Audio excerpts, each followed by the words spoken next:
টব, 8 ইঞ্চি দুটো টবের জন্য করছি। এই একটা 8 ইঞ্চি প্লাস্টিক টব, কয়লা, এটা কাঠ কয়লা।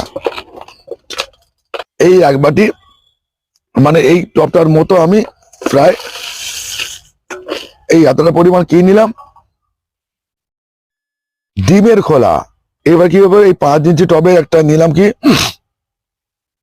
এটা হচ্ছে গোবর সার বা গোবর সার, কিন্তু চালা গোবর সার। এই জৈব সার নিলাম। এটা জৈব সার বলতে কর্পোরেশনের যেখানে ময়লা ফেলা হয় সেই ময়লা তুলে এনে কিছু কিছু কোম্পানি এটা তৈরি করে। এই 5 টবে 1 টব দিলাম। এটা দিলাম কি দিচ্ছি, 1 টব 5 ইঞ্চি পাতা সার, মোল্ড লিপ। আমরা 1 টব আমরা কি দিলাম, মাটি দিলাম, সয়েল মিডিয়া। এটা ফাঙ্গিসাইড দেবো 1 চামচ, M45। এর সঙ্গে দেবো ফিরুডন।